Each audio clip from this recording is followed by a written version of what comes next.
Hello, everyone out there in Rumble, X, and YouTube land. Welcome back to Diego Knows. I, of course, am Diego. Took a little break there for a while, you know, after I did like fucking 26 videos on Barbie. Jesus Christ, I just lost control of that fucking chariot there. Yeah, I can't be doing that anymore. That was insane, but I had a lot to say.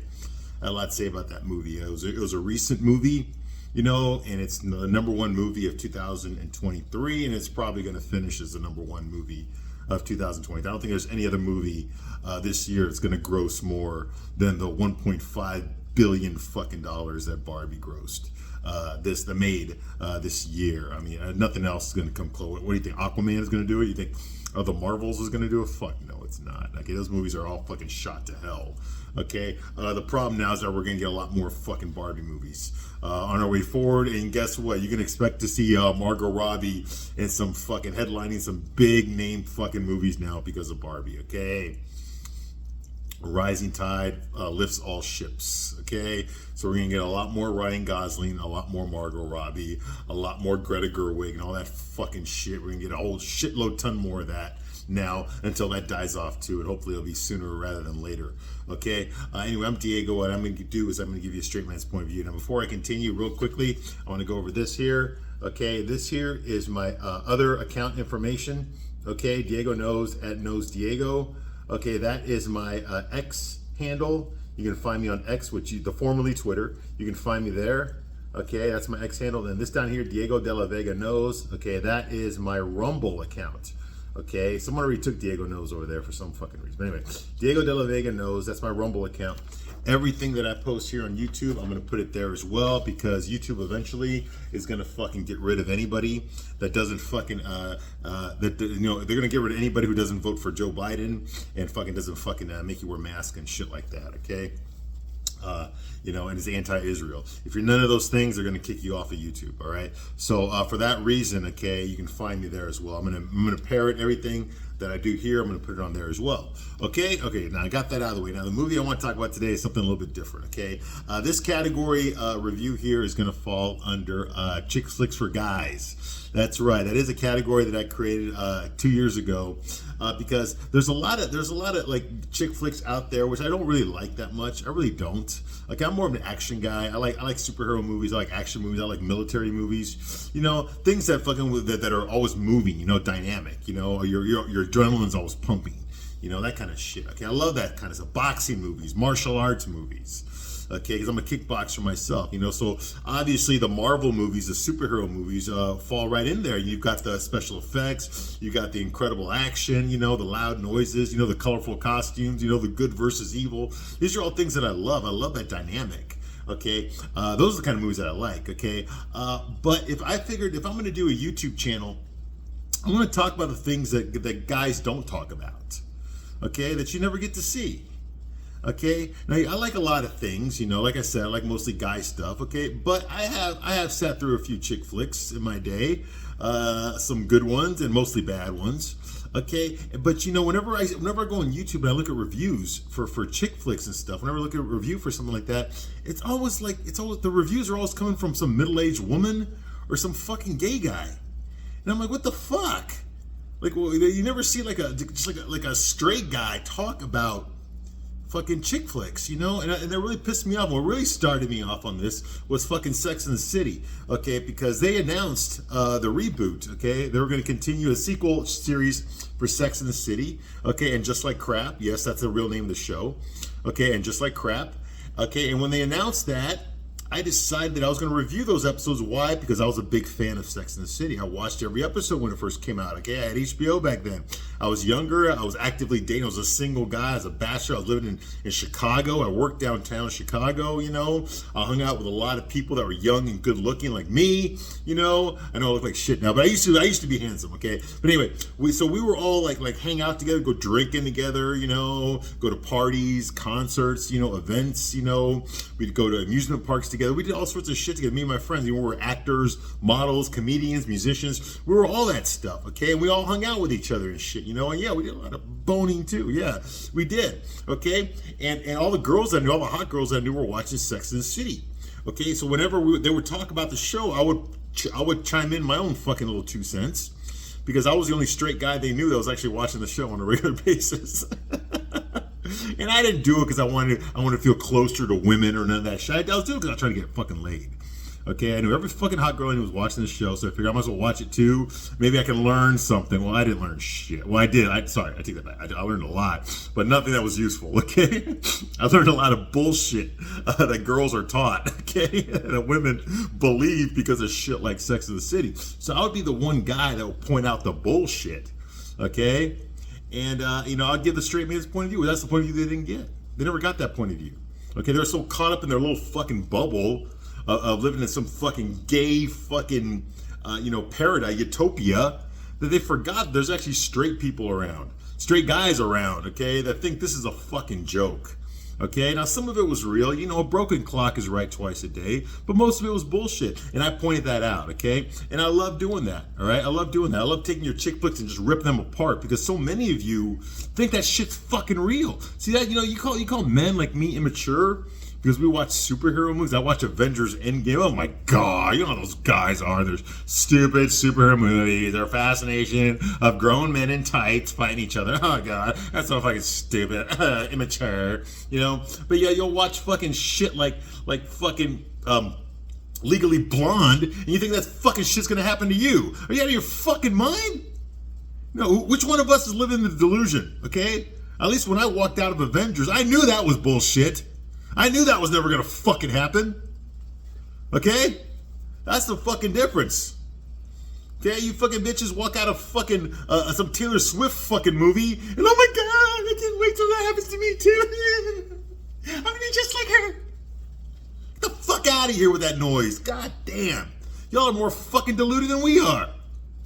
You believe in your fucking bullshit a hell of a lot more than we do. Let me tell you that, okay? At least we know it's bullshit. Okay, y'all think it's fucking real. Okay? Because these goddamn fucking shit, these Legally Blonde, and what was the other one? Clueless, and all the other fucking movies. Okay, now I've already reviewed a lot of fucking chick flicks on this channel. Okay, and I give you a straight man, so that's the point of view you never got. Okay? I'm not one of your fucking girlfriends. I'm sure as fuck not one of your fucking gay friends. I'm gonna tell you the fucking truth. Okay, whether you like it or not, the real question you need to ask yourself is, can you handle it? Can you handle the truth? Because I know you can't. I know you can't. I know you can't. But anyway, I'm not going to destroy a chick flick today. I'm going to praise one. I think I'm going to praise it. Okay. This movie actually, it's a chick flick for guy, which means that the main character is a guy. Okay. Yes, they made a chick flick for guys, and guess what? He's not gay. Holy shit. Ooh. Yes. Every once in a while, they make a chick flick with the guy as the main character. He's not fucking gay. All right. Even the ones that are straight are really fucking gay. All right. But no, this one is played by the legendary Eddie Murphy. Okay. This movie's called Boomerang. Came out a long time ago. It's 31 years old. God damn, I feel old. I was a teenager when this movie came out. I did not watch it when it first came out in the theaters. I watched it later on video. I went to Blockbuster and I rented it. And I watched it, okay? And oh my God, dude, I love this movie. I loved it back then. I especially loved the soundtrack. This was the movie that introduced me to Halle Berry for the first time. I did not know who the fuck she was until I saw this fucking movie. Yes, I know she had a fucking spin-off from Who's the Boss, where she was a model and all that kind of shit. Yes, I know she was in and a lot of other shit. I missed her in fucking Jungle Fever. I know she was in that. I saw that movie too, but I did not recognize her in Jungle Fever. I did not know that was Halle Berry because she played a crack addict in Jungle Fever, okay? A small role, okay? But in this one, that's when I first got noticed of Halle Berry. This was the movie that introduced me to Halle Berry, okay? And later on, I actually got to bodyguard Halle Berry in real life, okay? Several years later. But that's another story. Okay, the point is that this is the movie that introduced me to Halle Berry. It's also the movie that introduced me to Toni Braxton for the very first time, okay? I loved her fucking music. I know all that shit that happened to her and how fucking Babyface made her sign that horrible fucking record deal contract, where they took all of her money. I know all that shit happened, okay?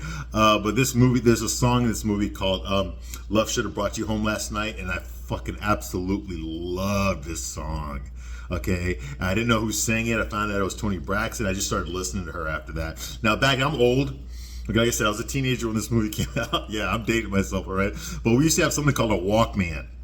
Okay, I know you kids out there don't have no fucking idea what that is. Okay, basically you take a cassette and you put it in a machine, you close it, and then you hook your headphones on, which are attached to a wire that you connect to the Walkman. You hit play. Okay, well, I used to walk around the city of Chicago listening to my fucking music, and I had the soundtrack from Boomerang. Okay, and I used to listen to it over and over again. Bow wow wow, yippee yo, yippee yay, bow wow, yippee yo, yippee yay. Hey, yeah, okay, all right, yes, okay. And I also watched a lot of TV back then. Okay, I used to listen to the soundtrack over and over again, especially the Toni Braxton song "Love Should Have Brought You Home Last Night." Okay, and also you got to remember this was a different time. I was living in Chicago. I was a teenager. I was living in Chicago. And, the style of clothes was just different back then. I got to kind of like set the pace for you kids that are out there. Those of you my age, you know what I'm talking about, okay? The world was a lot different back then. We wore different clothes in the 90s. Okay, we wore these fucking crazy ass patterns and shit. Vests were in for some reason. We wore these vests with a t-shirt underneath. I don't know why I wore that shit. Everyone else was wearing it. All the cool kids were wearing it, okay? I even had a side job working at J. Crew. Yeah, I used to work at a clothing store. Oh my God. Trying to sell fucking purple jeans and shit to people. Oh my God. It's a long time ago. But anyway, so we dressed kind of funny, we put a lot of gel in our hair and shit and waved it over, and that kind of stuff. And, black people had the shaved head with that fucking shit put in there, like that, like a Batman symbol in their head, all that kind of shit. The wedge hair, the Gumby fucking haircut was a big deal back then. So were parachute pants, the MC Hammer parachute pants, the Cavariccis.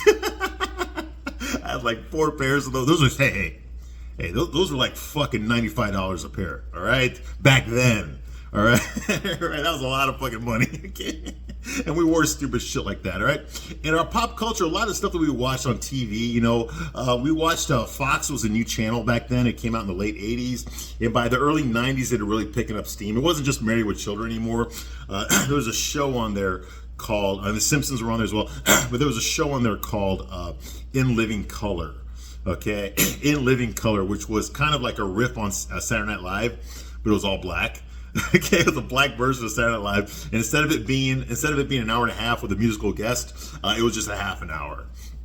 Okay, and they showed little skits. Okay, where they would make fun of like movies that were popular, that were out at the time, commercials, songs, all that kind of shit. All right, one of my favorite songs from this era was by Crystal Waters. It was called "Gypsy Woman." La da dee, la da da, la da. Well, they did a riff on that. Okay, the show was created by Keenan Ivory Wayans, who had just done a movie called "I'm Gonna Get You, Sucker."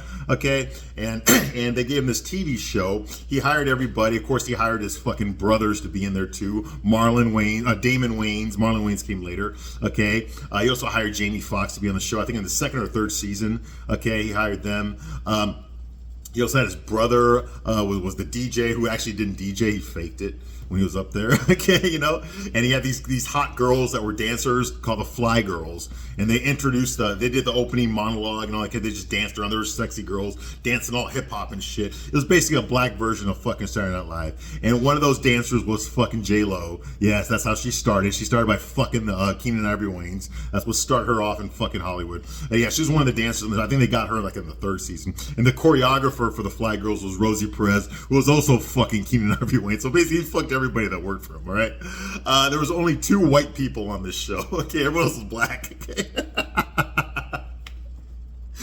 And I don't remember the white girl's name. I don't think she really did anything. But I do remember, I think we all remember the white guy, the one white guy that was on this show, okay? And that was Jim Carrey, the great Jim Carrey, who's kind of a has-been right now. He's like this weirdo in seclusion now. But back in the early 90s, this is when he was up and coming, okay? He hadn't done fucking Ace Ventura yet. He hadn't done fucking Dumb and Dumber yet. He hadn't done The Mask yet. All that stuff was about to come in the near future, okay? But he was on this show. He was the one white guy on the show, so of course they made fun of him because, like I said, everyone else was black, all right? And they made fun of him but he was actually one of the most talented people on that show. His career skyrocketed after that, okay? But Jim Carrey was on In Living Color, okay? There was also, like I said, Damon Wayans was on In Living Color. His brother was the owner of the show, Keenan Ivory Wayans, okay? And Damon Wayans was actually very, very funny. He had his own thing. He quit the show after a couple of seasons. He started doing movies and stuff. He did Mo Money, shit like that. And he used to do this skit on he did Homie the Clown, okay, which everyone remembers. Homie Don't Play That and shit. And he also did a skit called Men on Film. He did it with another black guy that was there named David Allen Greer. Okay, and I know he's done some other stuff since then. These guys were very funny. Okay, so David Allen Greer, there'd be these two gay guys. Okay, they never said they were gay, but they were gay. Okay, I mean they were gay, and they didn't really show that on TV back then. So this was all new. They were pushing the envelope big time. Okay, and they would give like their reviews of guy movies and shit, but from a male point of view, which is all fucking gay shit. All right, without saying they were gay. That was very funny. David Allen Greer, like I said, David Allen Greer was on that show. Okay. He's also in the movie Boomerang, okay? There was another show that used to come on right after In Living Color back in 1990. I think it was 91 or 92, around the time this movie Boomerang came out. And that show was called Martin. Okay, and that was with Martin Lawrence. Yes, Bad Boys. Him and fucking Will the Cuck Smith. Yeah, the Bad Boys, yeah, Martin Lawrence, okay? He had his own show on there. Okay? I used to watch that show too. Step. Okay, anyway, his girlfriend on that show, Gina, yeah, Gina was played by Tisha Campbell, okay, who's this hot black girl, and she's in this movie as well. So you see the kind of pattern that I'm getting with here, as far as the people who know each other all being in this fucking movie. It's mostly an all black cast, okay. So you've got fucking David Allen Greer from In Living Color. And then you've got Martin Lawrence, who's in this movie. He's a small role, but he's in the movie. Okay, and then you also have Chris Rock. Okay, Tisha Campbell's in this movie too. Okay, and then you've also got Chris Rock. Now I knew Chris Rock from Saturday Night Live. He was a black guy on Saturday Night Live, and now he also started doing movies as well. Of course, he's big and famous now. Everyone knows who Chris Rock is right now, having been notoriously slapped last year by Will Smith at the Academy Awards. But he has a small role in this movie. He plays this guy named Boney T, who's like the male guy who works in the office, okay, this corporate office, okay. So he was there, and he's in this movie too, and he was on Saturday Night Live. So that's where I remember Chris Rock from. And then who else we got here? The movie stars Eddie Murphy.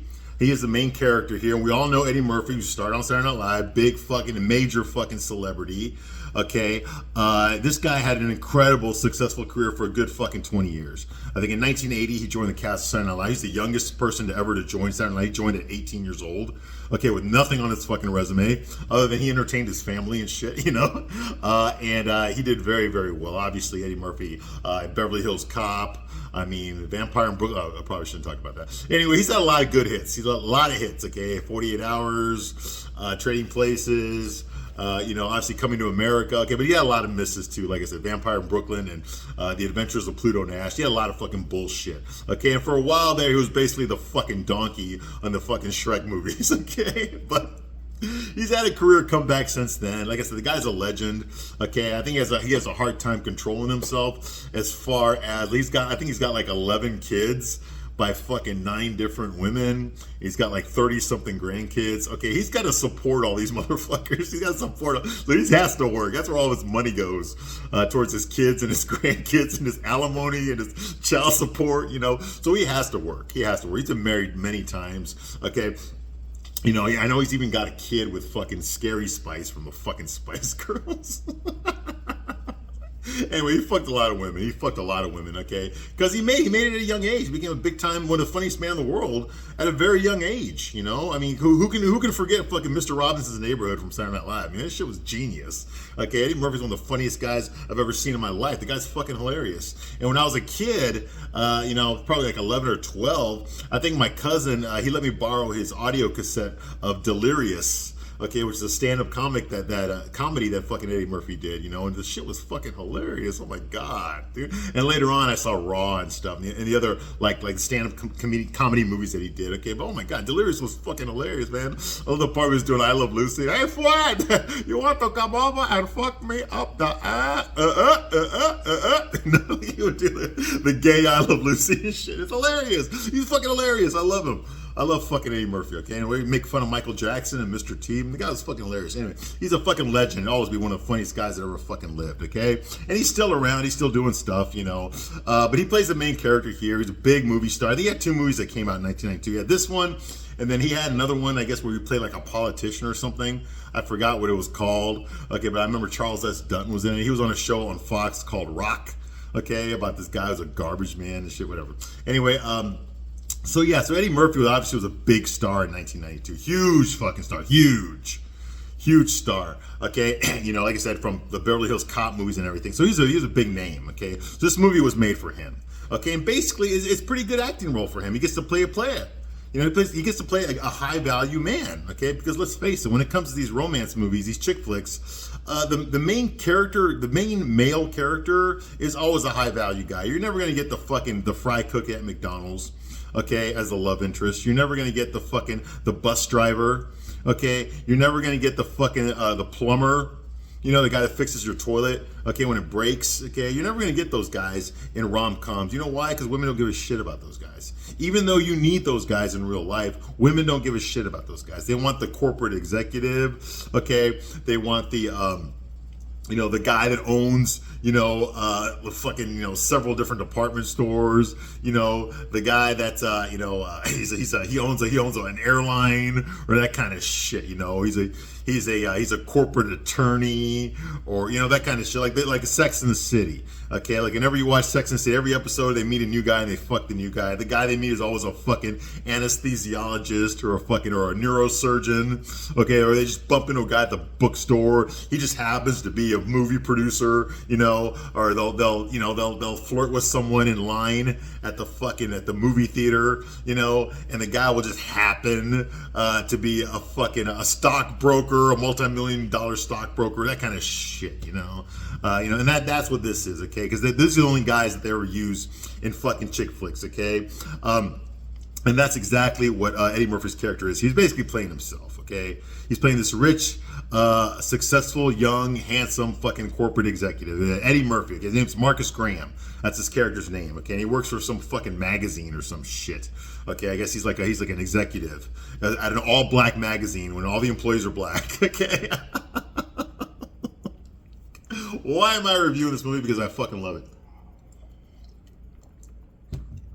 So he's handsome, he's charming, he's smart, okay, he's rich, he's cultured. I mean, the suits that he wears, the coat that he's wearing in this scene looks like it costs about $500. And that's in 1992, $500, okay? I mean, he's very wealthy, very well dressed, okay, very elegant. Everybody knows him as well. So when he walks into the office, everybody says hi. All the women know him. They all say hi to him. They all smile at him. And he says, "How you doing? Oh, how you doing? Oh, by the way, that's a lovely blah blah blah." I go, "Oh, thank you. I hope I see you again. All right, good night." You know, that kind of thing. Okay, everyone gives him respect. Everyone fucking fawns. All the women all fucking love him and shit. Okay, now obviously the guys like this do exist in real life, but there's not very many of them. Unfortunately, if all you do is watch chick flicks, and you would think, if you're a normal girl and all you do is watch chick flicks, you would think that the whole world, all the guys in the world are like this. Okay, no, they're not. Okay, this is like a percentage of a percentage of a percentage of a percentage of guys, of eligible fucking straight guys that are out there are like this, okay? But you don't want to see a movie about those guys. You want to see a movie about this guy, okay? The guy that's got his pick of, because you think that a guy like this is going to fucking fall in love with you. He's just going to meet a girl one day and she's going to win his heart over like that. And then he's going to do everything he can to fucking make her happy. Okay, get the fuck out of here with that noise, all right? Y'all know what that light is, the light that attracts the insects to it, they go to the mosquito light. And once they touch it, they get zapped and they're dead. Okay, well, that's what this guy is, okay? He attracts all the women. The women all want him because he's high value. He's got everything. Everything that a woman could want. Everything that a woman wants to brag to her parents about or her girlfriends about. He is those things, okay? Like I said, there's not many guys like this, okay? But, this movie's going to focus on him. Okay, so I got to talk to you about this guy from a straight guy's point of view. What would a guy like this really be like in real life? What would he think? What would he do? Why would he do the things that he does? And on top of that, what is the difference between a guy like that and a normal guy? Okay, and what are the things that are fucked up and are bullshit in this movie? Okay, because a lot of you girls watch this movie and you think it's fucking real. It's not fucking real. It's not real. I love this movie. Don't get me wrong. I love this movie. I have very little bad to say about it. But, just watching it again for this review, there's so many contrivances in here. Just shit they put in there. Just to fucking move the story along, which would not happen realistically, okay? Like, they expect you to buy into the story, to understand who Marcus Graham is, what his life is like, what his feelings are like, and then they throw in something fucking stupid that would never happen in real life, and we're just supposed to go with it, okay?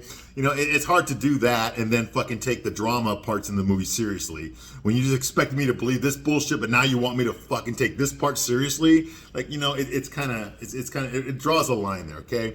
But for the most part, this movie is very well made. Okay, this movie was directed by a guy named Reginald Hudlin, who is a god amongst black cinema. He's done a lot of fucking shit. Reginald Hudson, he has done House Party. That's the reason he got this job. Eddie Murphy hired him because he saw House Party. Okay, Kid and Play, remember that? And Tisha Campbell was in that too. Okay, and so was Bernie Mac. Bernie Mac was in that as well. The late Bernie Mac. Okay, he did House Party. He also did a movie called Baby's Kids. He was a producer on that.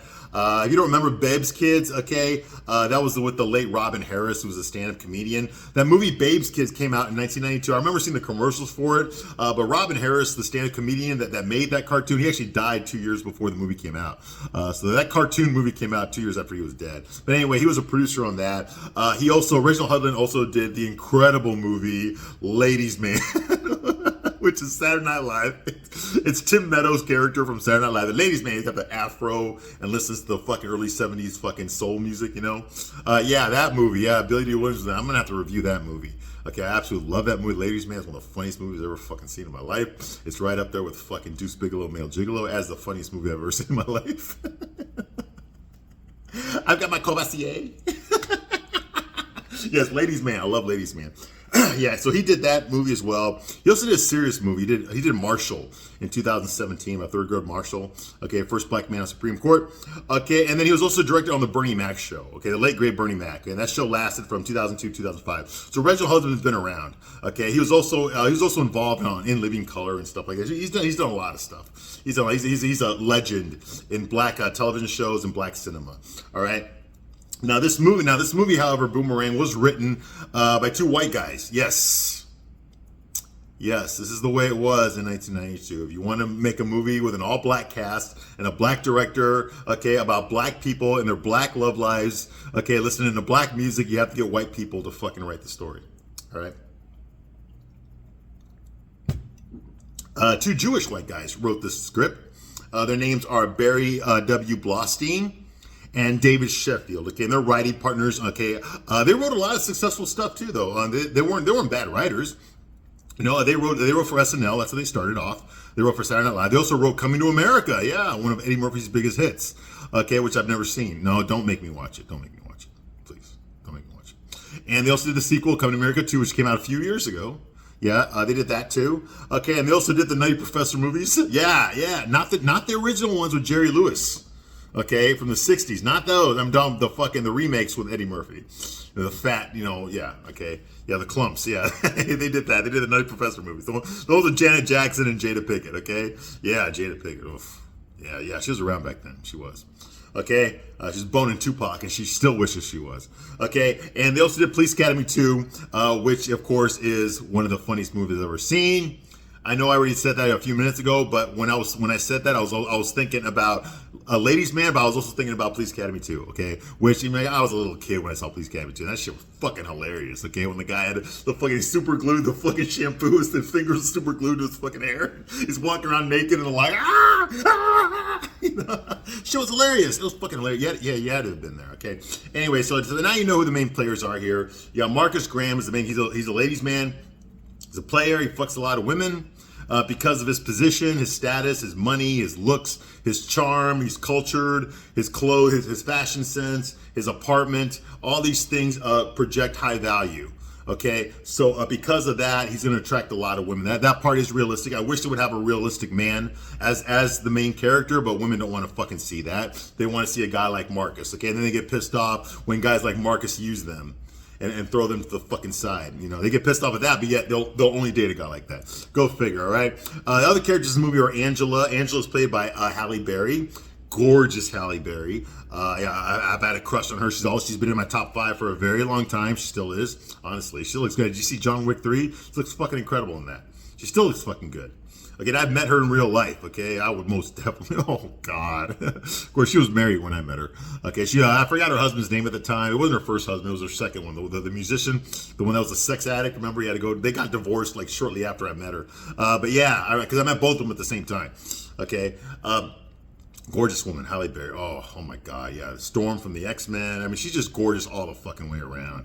I remember I saw a movie with her. I can't remember what it was, but I saw it in the Marines, man, where she was I think it was called Soul Food. It wasn't called Soul Food. That was a different movie. But there's one where she plays some girl from Louisiana. Her and her fat friend inherited this mansion or something. Some white guy wanted to leave it to them, whatever. I forgot the name of it, but I'm sure one of you on there will tell me what it was. Anyway, so Halle Berry, gorgeous woman, yes. She plays Angela. She plays basically the good girl in this movie. All right. The next character is Jacqueline. Jacqueline's played by Robin Givens. Yes. Now, Robin Givens, for those of you who don't know, used to be married to Mike Tyson. Okay, Mike Tyson. She was married to Mike Tyson. Yeah, the boxer Mike Tyson. And he fucking, she took him for all of his fucking money. Okay. But before that, before she was married to him, she was actually on a TV show I used to watch when I was a kid called Head of the Class, which was a high school comedy sitcom where Howard Hesseman played this guy named Charlie. He was a former hippie who is now a school teacher, trying to be an actor, but he's a school teacher during the day, and he teaches the smartest kids at this fucking this high school in downtown New York, you know. And he's got all the smart kids in there, okay? So he teaches them about life, even though they're technically smarter than him. He's teaching them about life lessons. It's a great fucking show, you know, about these nerdy kids, you know, in high school. And yeah, she was in there. She was the black girl in there, one of the black girls in there. Okay, I forgot her name on the show, but yeah, she was beautiful back then too. Yes, Robin Givens, of course. Like I said, we used to be married to Mike Tyson. Okay, apparently there is a TV show. I've never watched it. I'm not going to watch it. There's a TV show based on this movie that came out a few years ago. Okay, and apparently she was in that. I don't fucking know. I do know she's still acting. And I do know the last thing I saw Robin Givens do was she was on that fucking god-awful fucking TV show called Batwoman. She was on the 3rd season of Batwoman, okay? That's where they got rid of the white girl, black Batwoman, like she's in the comic, they made her a black girl. Still a lesbian, because Batwoman has to be a lesbian, but they made her a black woman now, okay? And she doesn't know who her parents are because she was adopted, blah, blah, blah. And then she finds out her biological mother is Robin Givens' character, who's also a billionaire, okay? So she hunts her down, and they try to talk to each other, communicate with her, you know? And she finds out at the end, you know, in the beginning of the 1st season, she finds out for sure that Robin Givens is Batwoman's mom, her real biological mom that she abandoned. Okay? And then 8 episodes later at the series finale, because they canceled the show, thank fucking it was on too long. Okay? She makes amends with her mom makes amends with her, Robin Givens makes amends with her, and they decide they're going to be a family, okay? At no time during the 1st episode where she meets her real mom, and the last episode where they make amends and they decide to become a family. At no time during any of these fucking 8 episodes in between does she ever ask Robin Givens, who's my dad. Anyway, moving right along. Okay. Yeah, that should tell you something. All right.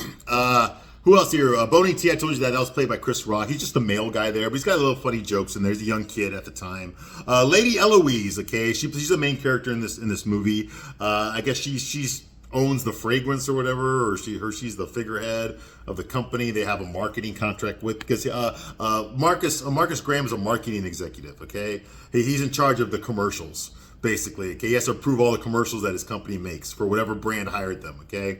And Lady Eloise is a brand, I guess it's a perfume brand or some shit, okay? And Lady Eloise is played by Eartha Kitt. Now, y'all know who Eartha Kitt is. Eartha Kitt was the Black Catwoman on the 1966-68 Batman TV show, okay? Patience Price, the Black Catwoman. And later on, Halle Berry, who's also in this movie, played that version of Catwoman in the god-awful Catwoman movie. I want to say it's from 2003. One of the worst superhero movies ever made.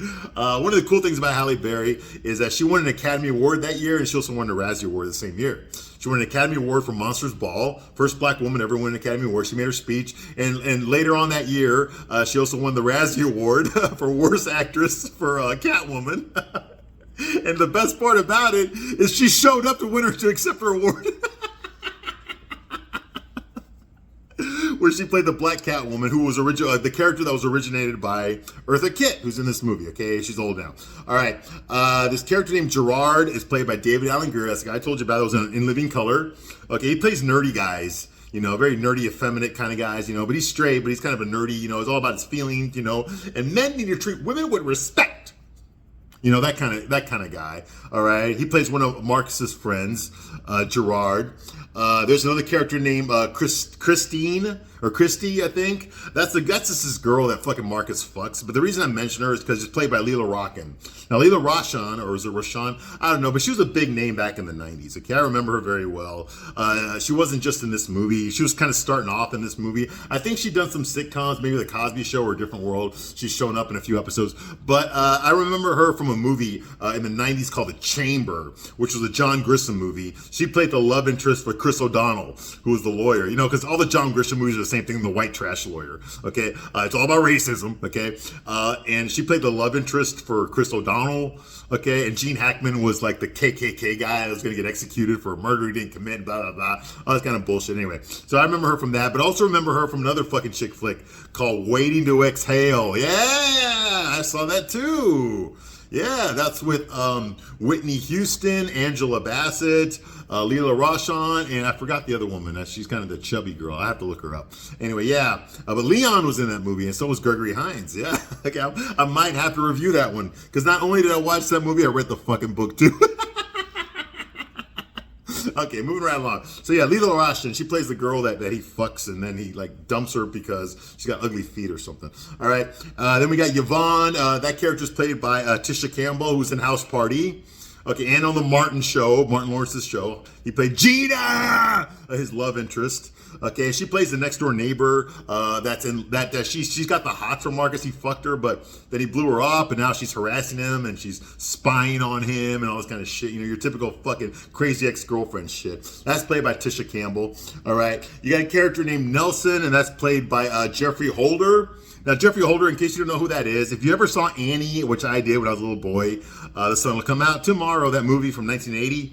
Okay, he played Punjab, who was the bodyguard, the black bodyguard for Daddy Warbucks. Okay, he wore the turban around his head. Okay, well, that's where I remember him from when I was a little kid. And I also remember him from the 7-Up commercials that he did, the no caffeine back in the early 80s. The 7-Up commercial, like, 7-Up, no caffeine, never had it, never will. Yeah, that guy, yeah. Okay, well, yeah, that guy's Jeffrey Holder, okay? He was Punjab from Annie, look it up, all right? He's in this movie, too. He's got a small role. The editor at this executive, at this corporate office he's got a small role. It's played by Melvin Van Peebles, who, in case you did not know, is the father of Mario Van Peebles, the guy that did New Jack City, which has Chris Rock in it. Yeah, that movie had come out a year earlier. Remember? I want to sex you up. Nino Brown by Wesley Snipes. Okay, yes, I'm not going to talk about that movie. Anyway, Melvin Van Peebles is the father of Mario Van Peebles. Mario Van Peebles did that. He also did Posse and a lot of other shit. He was also a guest star in Living Color as well. Okay, but his dad, Melvin Van Peebles, when listening to this movie, is one of the founders of black cinema, black exploitation films from the early 70s, late 60s, early 70s. Shit like fucking Dolomite, and Shaft. And he's also responsible for Sweet Sweetback's Badass movie. I think that's the name of it. Yeah, whatever, yeah. I'm not making that up. That's actually the title. Sweet Sweetback's Badass film. Or something like that, yeah. Anyway, Melvin Van Peebles did that, okay? So he was one of those guys. All right, and then you got Tyler, okay, who's one of Marcus's friends, played by Martin Lawrence. He plays this alpha male guy, or he tries to act like an alpha male. He's a short guy. Like, he's a guy, oh yeah, man, I just fuck a lot of women and shit, but he's really a pussy inside, all right? Kind of like Will Smith. All right, anyway, okay, and then, of course, we got Helen Stranger, okay, who's also in this movie, and that's played by the great Grace Jones. Yes, Grace Jones is in this movie. Okay, and she plays some fucking, I don't know, some rich fucking model, I guess, who got her own fragrance line or shit, anyway. Yeah, Grace Jones showing off her body and shit, okay? All right, so that is the intro for Boomerang, okay? Like I said, the early 90s was a different time. Things were different back. I'm sure as I review this movie, where I'm going to get into a lot of shit from my childhood, from my teenage years when I saw this movie, just stuff that was going on. Like I said, all these references I'm making, like Color Me Bad, okay? I Want to Sex You Up. That's from New Jack City. I'm thinking about that shit now. I'm thinking about fucking King of New York with Lawrence Fishburne and Wesley Snipes and David Caruso before he did NYPD Blue, okay? I'm thinking about this stupid ass shit. Early 90s. Oh my God, I'm thinking about Boomerang. I'm thinking about what it was like, a bunch of rich black people, because I was poor back then, and, just Marcus Graham, like he's just this player, and he plays the player that's about to get played, okay? Well, we're going to go through that bullshit as well, okay? Like I said, I don't agree. Now that I'm older now, I'm not just going to fucking eat a shit sandwich just because you fed it to me, okay? Just because Eddie Murphy was on the cover, okay? I'm older now, I'm wiser now, and we're going to go through a lot of the fucking, discrepancies that I had as a kid as opposed to how I feel about things now, okay, which is a big fucking difference, all right? But hey, I remember enjoying this movie, so I'm looking forward to reviewing it and seeing it again and just talking about it, okay? Anyway, I thank you very much for watching this video as long as you have, and I will see you soon on the next one. Bye.